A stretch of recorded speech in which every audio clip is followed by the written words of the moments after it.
The teacher had a problem. She didn't see enough progress with her students, and she was very discouraged. Now, this was a hallway conversation. It just came up. I couldn't say that I was at the school to coach that particular area. I paused, I listened, I asked questions so she could clarify. She began elevating her own answers. I paraphrased, as I've been taught in Coaching 101.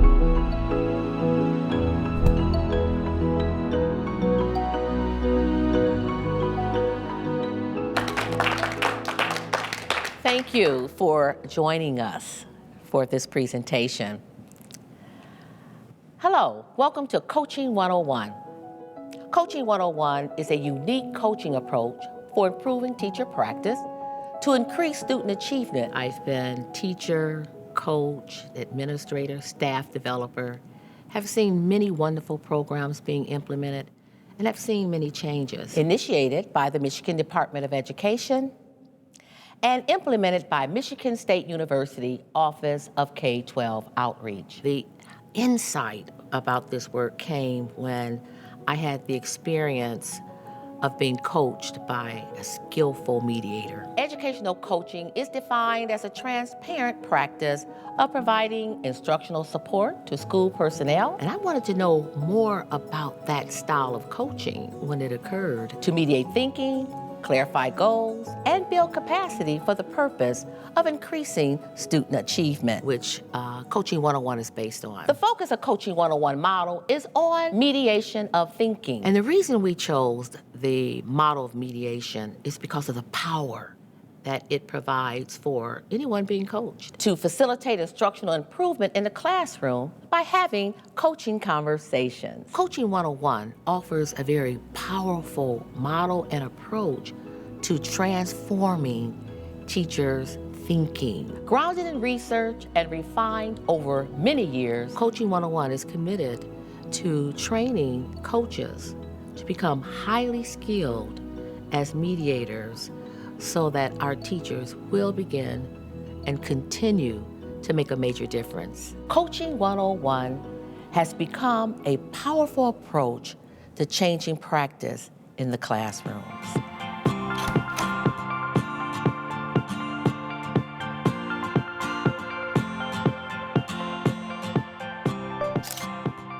Teacher practice changes when teachers have deep conversations and reflection about their work. The need for professional conversation lies at the root of Coaching 101, which focuses on the mediation of thought through the coaching conversation. Well, one of the most important things about Coaching 101 is they train you to pause and think and listen and to be in the moment. Because of the pressure for schools to improve very quickly and the need for accelerated learning progress, there is a tendency to tell teachers what to do instead of building their capacity to make effective instructional decisions. In the context of education, you often hear the adage that telling is not teaching.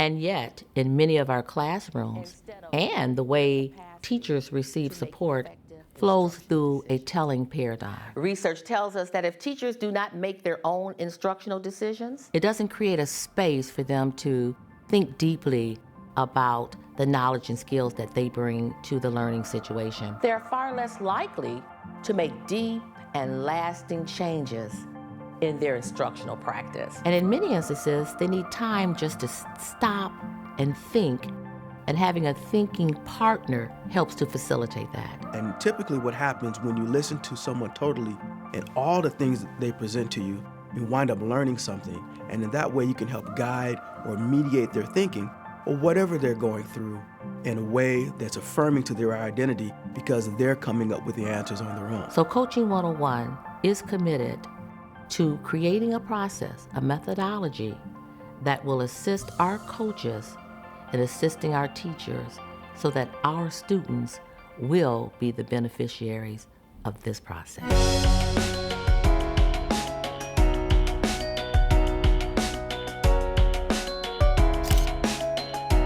In the Coaching 101 methodology, Mediation is defined as the act of influencing thinking, the idea that an individual who is skillfully trained and well-intentioned, the Coaching 101 mediator positions themselves between a person and some perplexing event to transform practice, problem, conflict, challenge, or even a success. Just gives us in education all types of optimism. My general practice before I encountered Coaching 101 was to communicate with the users in a very logical, analytical way. The coach as a mediator then skillfully employs coaching tools and poses powerful questions and listens actively What I found was that it often had to deliberately support the coachee to clarify,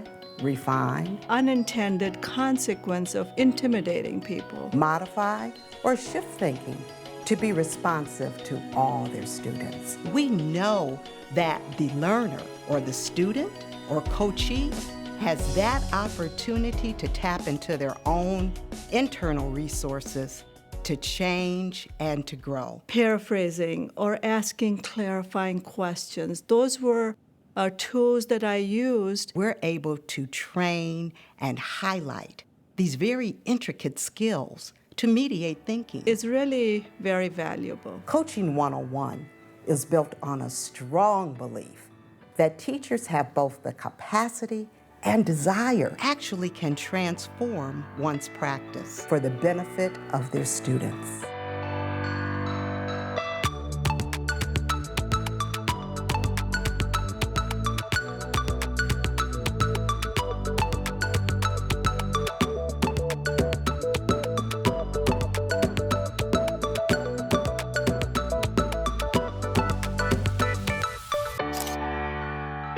The coach must first acquire the skills to become a mediator before mediation of another's thinking can occur.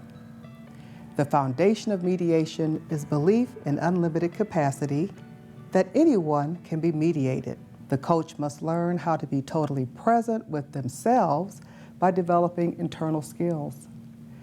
The internal skills include being conscious of biases in listening, non-judgmental listening, holding positive intent, setting aside unproductive listening patterns. Am I doing things even physically that will create relational trust? And an awareness of your own body language. Is my eye contact constant? Gestures, posture. And there's also some external things the coach has to be aware of. The coach must develop external skills. The first skill is active listening. Active listening is a structured way of listening and responding to others, focusing on the speaker. It's not leading, not necessarily even guiding, but it's supporting with good questions. Establishing and maintaining rapport, pausing and paraphrasing. The second skill, questioning, is a major form of human thought and interpersonal communication. Questions can also be employed to explore an issue, an idea, or something intriguing.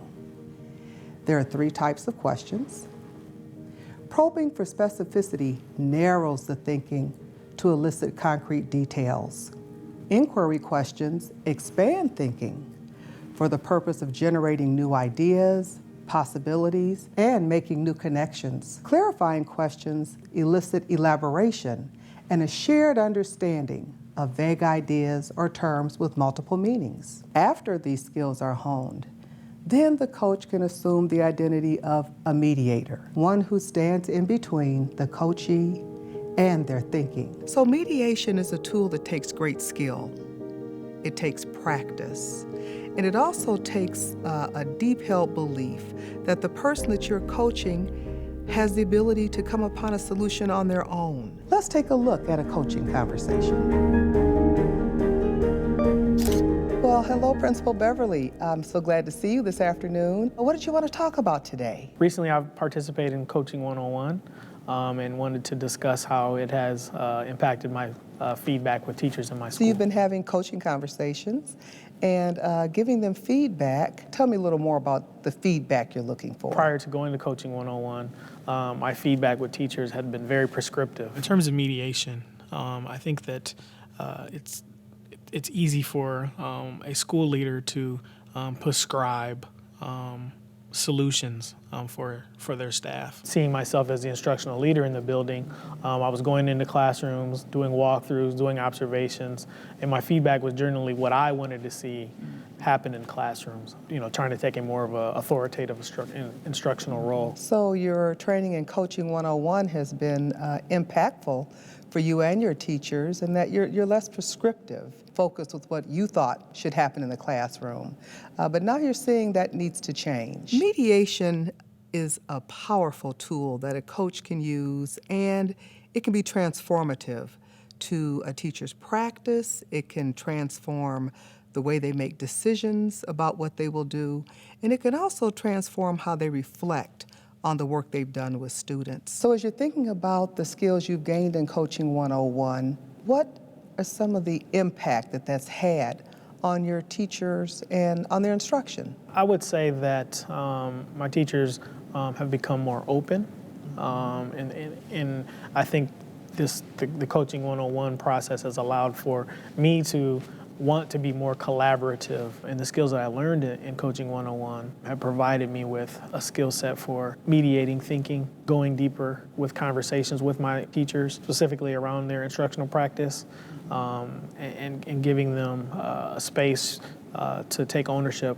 of both their strengths and their challenges in the classroom. The principal was so good about it. Part of the lesson went well, and there were other parts that I wasn't so sure about. He mediated my thinking about what I had done as I reflected on it along with him. It's much more difficult, yet much more effective if you're able to mediate the thinking of your teachers, allowing them to recognize the strengths and their own challenges with regards to instruction, and then again developing their own capacity to problem solve and develop solutions in a collaborative manner. So using this new feedback you've learned in coaching, you've been able to give them some space, collaboration, and also ownership has been important in your building. Tell me specifically about some of the skills you're going to use from Coaching 101 that you think will make an impact on the teachers. Since going to Coaching 101, I've recognized that there are more valuable and more efficient and effective ways of providing feedback to my teachers. Having a positive presupposition, understanding the strengths of my teaching staff, building those strengths up, in addition to the process for providing meaningful coaching conversations, including pausing, paraphrasing, and probing for deeper understanding. The way he paraphrases what I say to him, and the way he then probes with questions and gets me to think about my own practice is something I've never experienced before. And it's a whole new thing for me to take the time and have the encouragement to look at what I'm doing.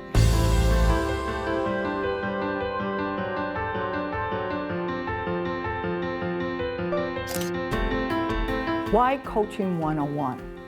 Because it works. Over 1,000 educational coaches across the state of Michigan are proficient in the Coaching 101 foundational skills and are making a difference in their school community, mediating thinking and getting results. The reason for developing Coaching 101 was to address incoherence. Coherence is really the key to school reform. This incoherence expressed in a lack of common language, skills, and common beliefs in the different approaches resulted in inconsistent and fragmented ways that teachers receive support. Coaching 101 has provided a platform of coherence for my practice. Because it lays the groundwork for educational coaches in the state of Michigan as to how to operate in schools and provide support to classroom teachers. In teacher practice and ultimately in student learning. Coaching 101 has provided a network of people who I know are like-minded, and we're using the same strategies, so we learn from each other each time. Then they have a common belief about building capacity among teachers. Coaching 101's theory of action states that if we develop coaches' understanding of the importance of coherence, then coaches will use coherence as an organizing framework on multiple levels. This way, everyone's on the same page and they're working towards a common goal. Coaching 101 provides the foundation with common language, approach, as well as the same common coaching skills in coaching conversations. In addition, educational coaches learn to use their foundational coaching skills in conjunction with content expertise, and that is to increase student achievement by improving teacher practice.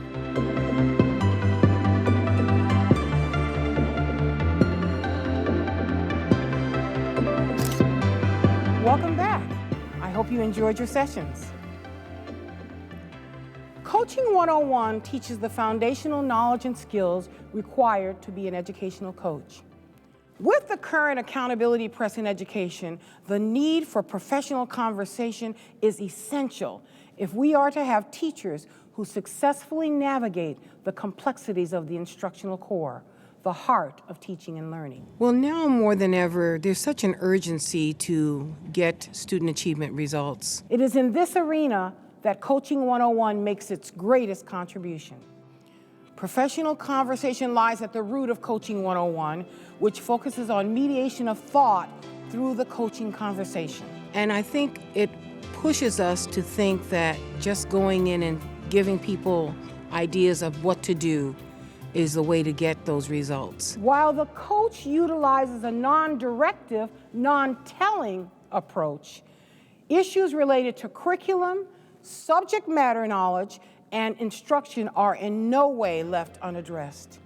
In fact, they are at the center of the mediational conversation. But what Coaching 101 has helped me to understand, what's becoming clearer and clearer to me as I work with teachers in professional learning situations, is that the mediation of thought is really the most direct line. Before Coaching 101, I would have given them the answer right away. Directive coaching, that is simply telling the teacher how to improve without mediation, reduces the possibility of teacher ownership over the chosen strategy. And so when we allow coaches who are trained to mediate thinking, they give those teachers the greatest tool to allow them to actualize some of the student outcomes that they really want to have happen in their classrooms. With Coaching 101, there is a gradual release of responsibility from coach to teacher as he or she becomes self-mediating. After Coaching 101, I know that I want them to learn and internalize the answer,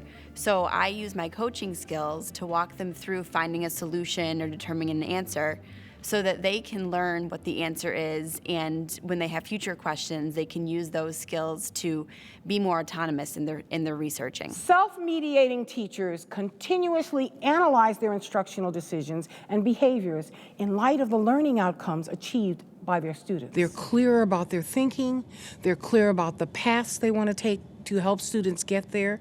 They're clear about the data they read as they work with students. You know, Charlotte Danielson summarizes Coaching 101's approach succinctly when she says, it's not sufficient to describe or discuss or even critique what a teacher has done. It is essential also to explore the reasoning that underlies those actions. Thank you. Coaching 101 seeks to build a community of educational coaches throughout the state of Michigan who understand mediation as a mechanism for building a teacher's capacity to effectively navigate the instructional core. The work of MSU K-12 Outreach is to build collective capacity and develop educational leaders through effective coaching.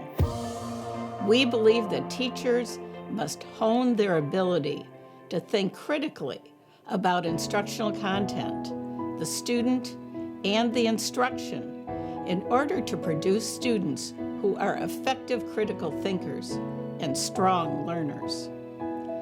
As our society demands we produce students with strong capabilities as thinkers and learners, Coaching 101 works to develop these same capacities in teachers. Transformation, co-learning, and creating a statewide community of educational coaches are all hallmarks of the Coaching 101 experience. If I peel away the onion of all of the things I've learned, and that's a good onion, it's actually spilled over into many other areas in my life. And my capacity to focus has really been enriched by understanding the nuances of what it means to be a coach. Focus, listen, relate. Bring to the table a level of support that says, are you hearing what you're saying? The impact that Coaching 101 has had is profound.